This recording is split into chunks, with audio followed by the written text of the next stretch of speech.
call. What is going on?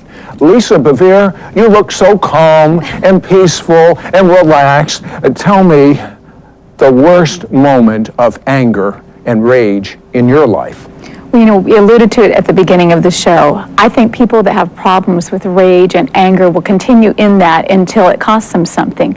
And my time of when it cost me something was when I almost took my son and slammed him into the wall. But what I need to talk about is what built up to that. I mean, it's so funny, Sid. I don't remember not being angry. I think I was kind of born angry. I'm half Sicilian, I'm French, I'm Apache Indian, and I'm English. I mean, they stole my land. I've got mafia in my blood. Of course, I'm going to be a little bit ticked off. And I, you know, kind of always had this kind of passionate thing going on. And my husband and I would have encounters, and I would say, you know, if you would just be perfect, I would not be upset.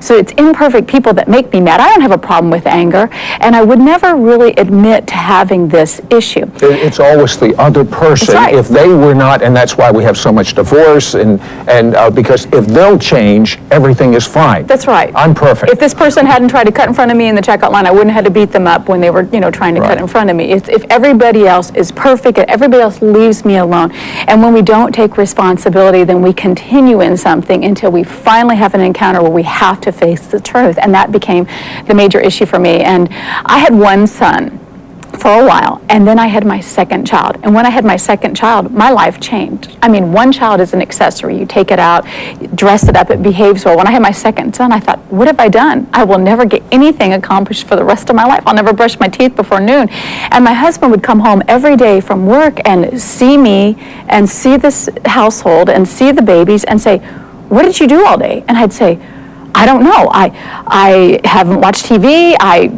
talked on the phone to a couple people that called wanting counseling and saying they're going to commit suicide, and I'm offering to join them. John, don't bother me right now. I mean, I am just really losing it with having these small kids at home and just feeling so frustrated, like I can't get anything done. Well, my firstborn son, who had always been so perfect about taking naps, when I had my second child, he refused to take naps. And so I'd put him down in his bed and he'd get off. I'd put him down in his bed, he'd get off. And one day I just reached this breaking point. After about 3 months of this, I just snapped. I thought, this child must be made to stay on his bed. And he came running down the stairs, and I came running up to meet him, grabbed him, and I no longer saw a child. I saw an enemy. I saw, this is the one that keeps me from getting anything done. And I went storming into his room, looking around, thinking, what can I do to make him stay on the bed? And I lifted him up eye level, and I heard a very logical sounding voice say to me, you need to take this child, slam him into the wall, and put him down on the bed, and then he'll know to stay. And you know what happened, Sid? I lifted him up, was getting ready to slam him in the wall. Stop for 1 second. If she had done that, she could have been one of those people I was reading about in the USA Today newspaper. Mm-hmm. You could have easily been one of those statistics. That's right. That close. That's right. But God did something so amazing in that moment. When I was holding my son's face up in front of my face, I no longer saw his face, I saw my own. I saw my own as a child. See, I grew up in a very dysfunctional household, and I had made myself a promise that I would never treat my children the way I had been treated when I was raised. But here I was getting ready to do the very thing I said I'd never do to my son, and it broke me. I looked at him and I said, Addison, I am so sorry I scared you. I put him gently down in his bed. I went downstairs. I threw myself down on the floor and I started to cry. And I said, you know what? It's not my husband. He's not here. It's not my heritage. It's not my parents. It's not my friends. It's me. I have a real problem with rage. And I wept and I cried, Sid, because I didn't think I could ever be different. It seemed to be so intermeshed into my personality. It had been the way I'd always been since I was 2 years old. I couldn't remember anything being different. And here I was, a 29-year-old woman, thinking, my life is living on the edge of devastation. And I was afraid. Yes, I had stopped that time, but what about another time? What about a month from now? What about a year from now? And it scared me and it broke me.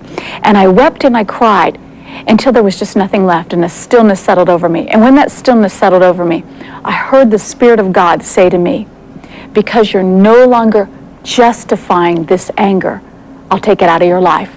See, I always made excuses for it. I always blamed it on other people. And what you justify, you buy. You say, I have earned the right to be this way because of what's been done to me.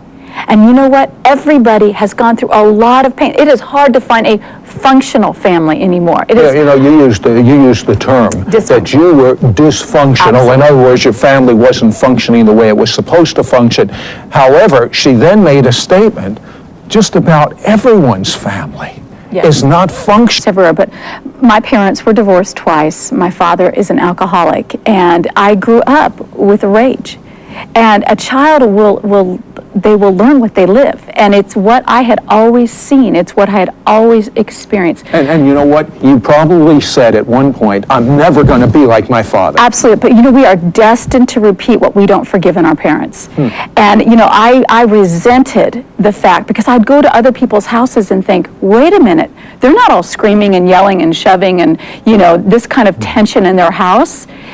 But you know what? I did not let God get involved in that portion of my life until I had a crisis. And also, another thing I was a little bit upset about. At 5 years old, I lost an eye to cancer. And I felt very violated, very upset about that, very vulnerable. Growing up, being made fun of at school, you know, called one eye, called cyclops, that kind of thing.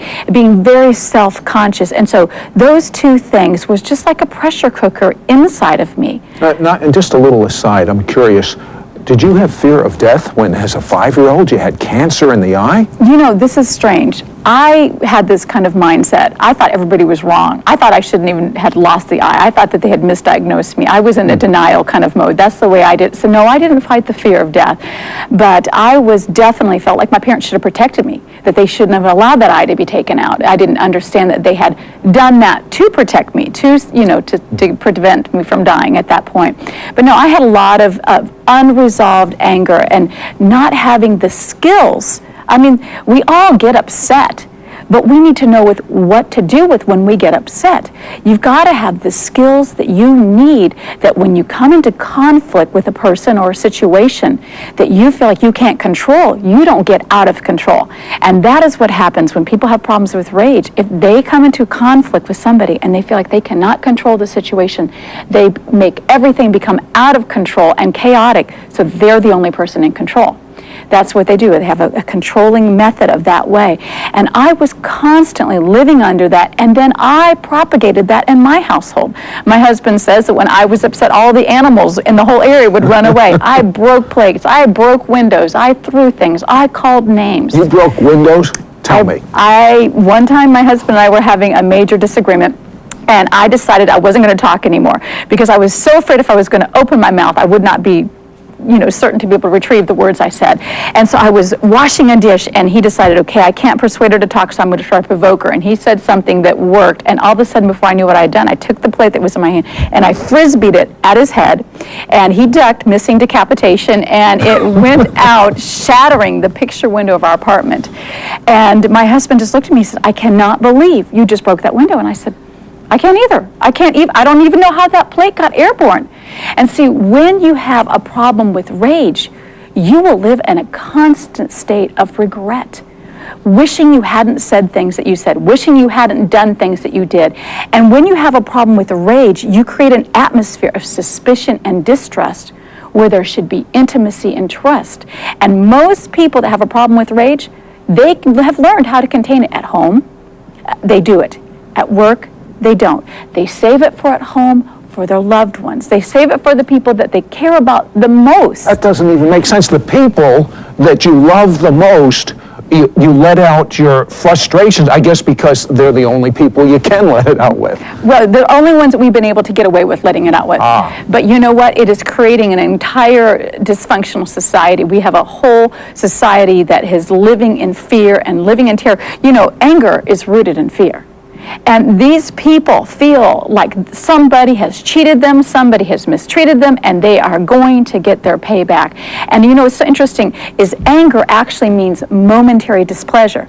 And anger in itself is not wrong, but most people don't stop with anger. They go to something called rage. What's the difference between anger and rage? Well, rage looks for a target. Rage is the next level up. Anger says, okay, Sid, you know what you said to me? It really upset me.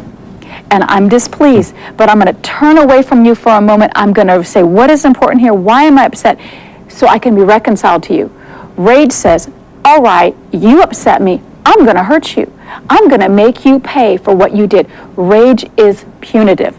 Anger is saying this is important. When we no longer blame, when we no longer justify, when we no longer say it's because of the way I was raised, we finally come to that place where we say, it doesn't matter anymore what I came from. I'm not going to live subject to my past, and I'm going to go forward. We take that responsibility, first step. Second thing we have to do, you got to step back from something, and you have to answer the question to yourself, why am I so upset?